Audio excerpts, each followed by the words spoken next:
Once upon a time a girl named Cinderella lived with her stepmother and two stepsisters. Poor Cinderella had to work hard all day long so the others could rest. It was she who had to wake up each morning when it was still dark and cold to start the fire. It was she who cooked the meals.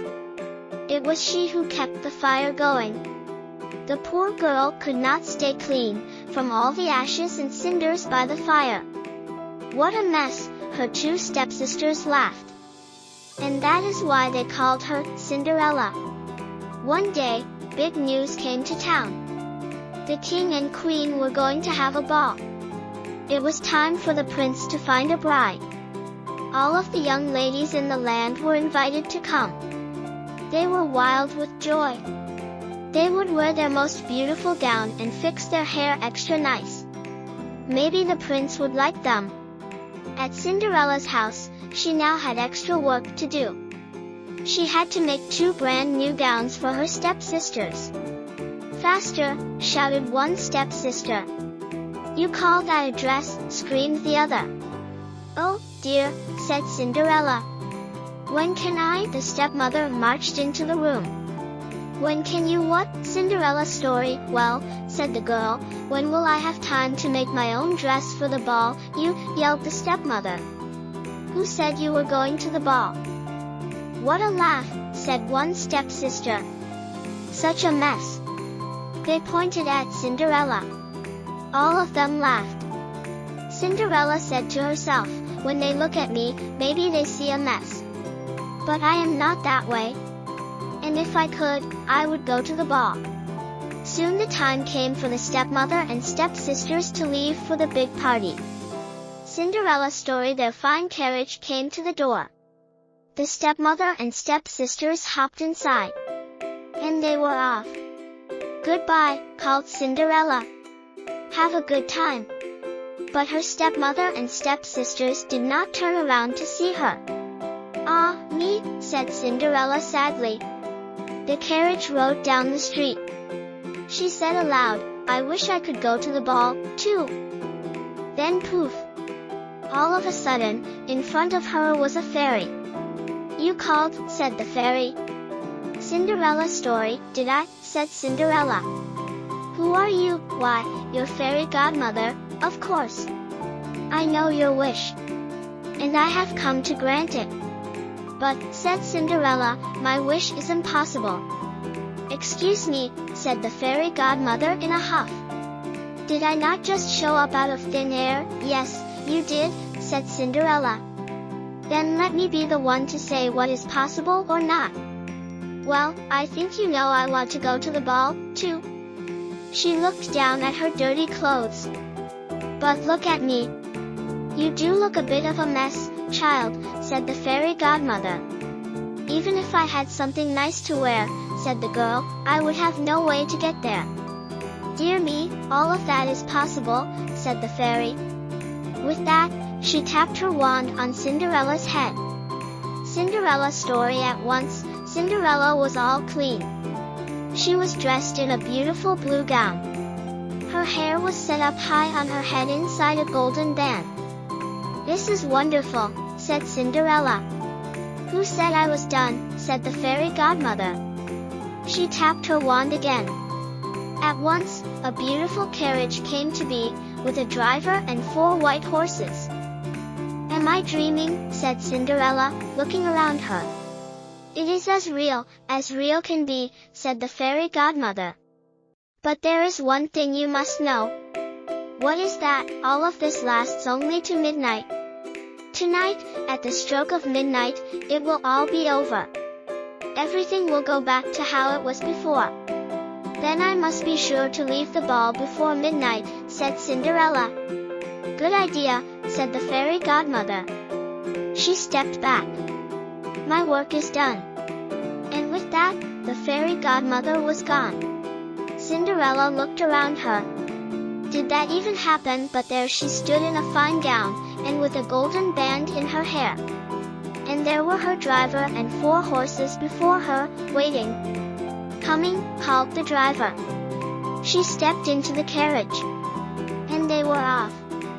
Over at the ball, the prince did not know what to think. "Why do you have that sad look on your face?" the queen said to her son. "Look around you. You could not ask for finer maidens than these." "I know, mother," said the prince. Yet he knew something was wrong.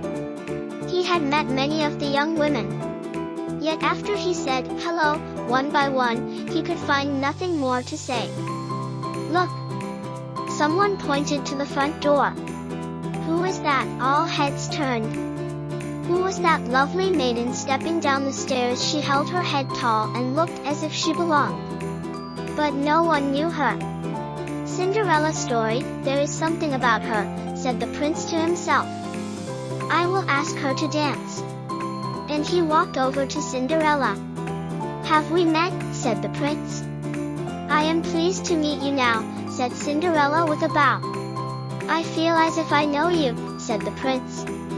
"But of course, that is impossible." "Many things are possible," said Cinderella, "if you wish them to be true." The prince felt a leap in his heart. He and Cinderella danced. When the song was over, they danced again. And then they danced again, and yet again. Soon the other maidens at the ball grew jealous. "Why is he dancing all the time with her?" they said. "How rude!" But all the prince could see was Cinderella. They laughed and talked, and they danced some more.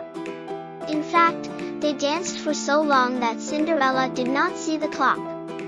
"Dong!" said the clock. Cinderella looked up. "Dong!" went the clock again.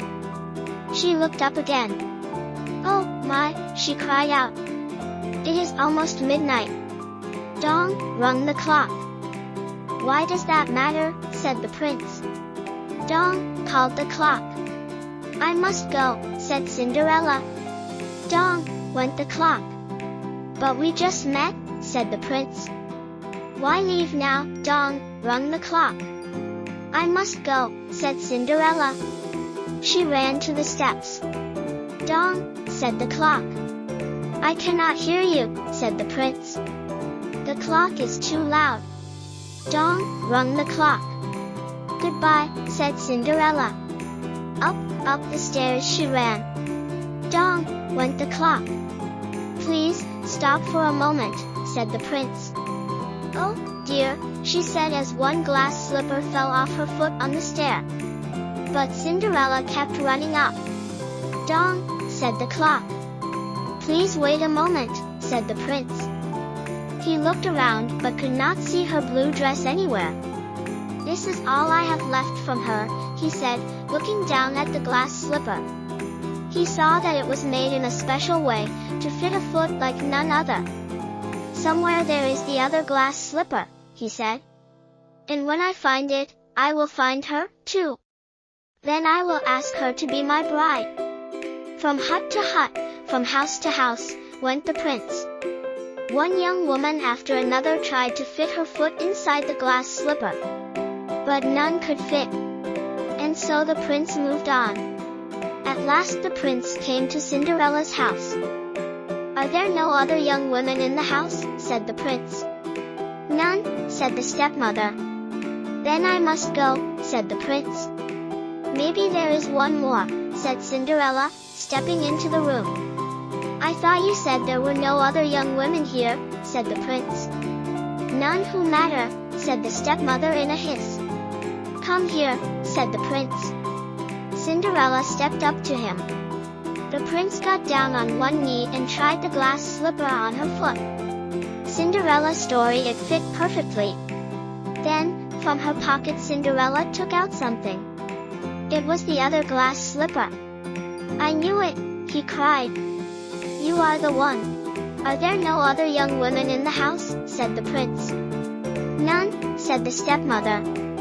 "Then I must go," said the prince. "Maybe there is one more," said Cinderella, stepping into the room. "I thought you said there were no other young women here," said the prince. "None who matter," said the stepmother in a hiss. "Come here," said the prince. Cinderella stepped up to him. The prince got down on one knee and tried the glass slipper on her foot. Cinderella's story it fit perfectly. Then, from her pocket Cinderella took out something. It was the other glass slipper. "I knew it," he cried. "You are the one." She tried hard, but it just would not fit. Then the second stepsister tried to fit her foot inside. She tried and tried with all her might too. But no dice. "Are there no other young women in the house?" said the prince. "None," said the stepmother. "Then I must go," said the prince. "Maybe there is one more," said Cinderella, stepping into the room. "I thought you said there were no other young women here," said the prince. "None who matter," said the stepmother in a hiss. "Come here," said the prince. Cinderella stepped up to him. The prince got down on one knee and tried the glass slipper on her foot. Cinderella's story it fit perfectly. Then, from her pocket Cinderella took out something. It was the other glass slipper. "I knew it," he cried. "You are the one." "What?" shouted a stepsister. "Not her," screamed the other stepsister. "This cannot be," yelled the stepmother. But it was too late. The prince knew that Cinderella was the one. He looked into her eyes. He did not see the cinders in her hair or the ashes on her face. "I have found you," he said. "And I have found you," said Cinderella. And so Cinderella and the prince were married, and they lived happily ever after. Thank you for watching.